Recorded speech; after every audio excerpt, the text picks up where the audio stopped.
Halo, selamat datang kembali. Hari ini kita mau coba gali lebih dalam materi menarik yang Anda bagikan ya, soal pengalaman pembelajaran mendalam. Fokusnya ini kan bukan cuma sekedar definisi gitu, tapi benar-benar ngertiin intinya gimana biar bisa dipakai gitu ilmunya.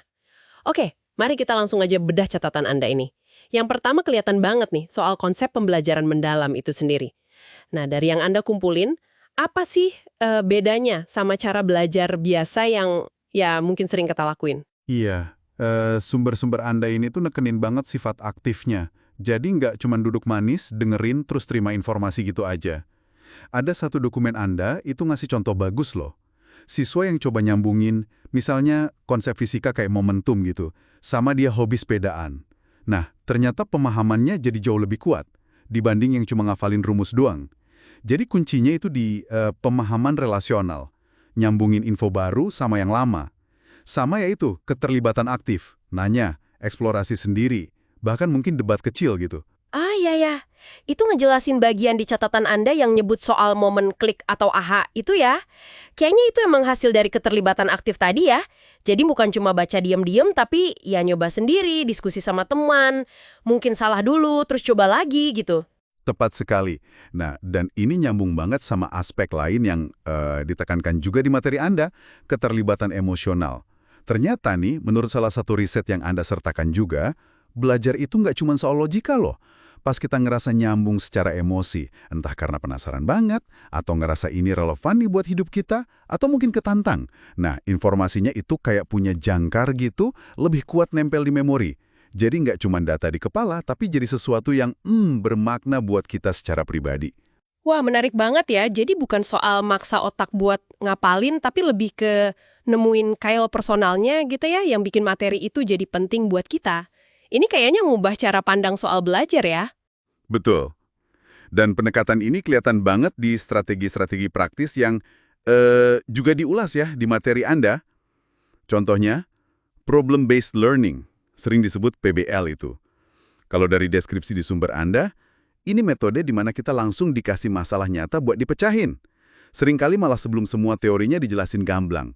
Jadi kayak dipaksa buat aktif nyari solusi dan ya belajar sambil jalan gitu. Oke.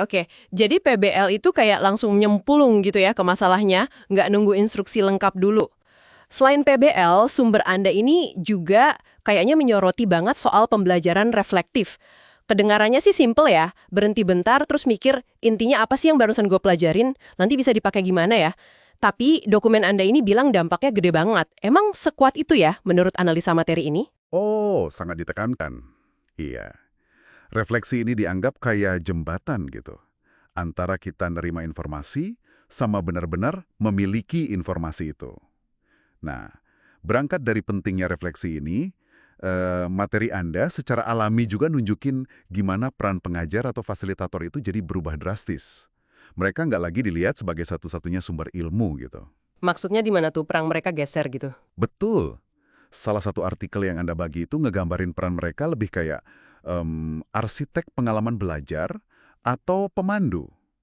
Jadi mereka ngasih contoh cara nanya yang benar gimana, cara mikir kritis, terus yaitu tadi, ngedorong refleksi. Mereka bantu kita membangun pemahaman, bukan cuma nuangin informasi aja. Oke. Kedengarannya sih ideal banget ya semua ini. Tapi saya lihat materi Anda ini juga realistis kok soal tantangannya. Ada bagian yang bahas kalau ini tuh butuh waktu lebih banyak, ya kan? Atau mungkin sumber dayanya lah selalu ada gitu. Tepat. Sumber-sumber Anda ini nggak nutup mata kok sama kendala di lapangan. Pembelajaran mendalam ini emang seringnya butuh, ya investasi waktu dan usaha yang lebih gede di awal, apalagi kalau dibandingin sama sekedar ngafalin buat lulus ujian gitu ya. Tapi argumen utamanya yang kelihatan konsisten muncul itu adalah kualitas pemahaman yang dihasilin. Jadi kemampuan buat nerapin pengetahuan itu di konteks baru.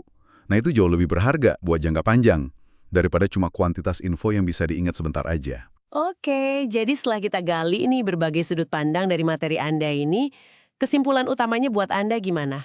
Intinya pengalaman pembelajaran mendalam ini soal proses yang aktif, terus penuh refleksi, dan tujuannya biar ilmu itu benar-benar jadi bagian dari cara kita mikir ya, siap dipakai kapan aja. Jadi kayak ngubah cara kita ngelihat proses belajar itu sendiri. Persis.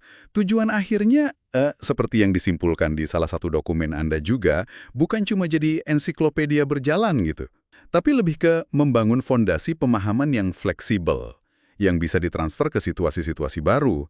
Ini yang ngebekalin kita buat jadi pembelajar seumur hidup yang lebih kritis, lebih kreatif, dan ya adaptif lah ngadepin tantangan apapun di masa depan.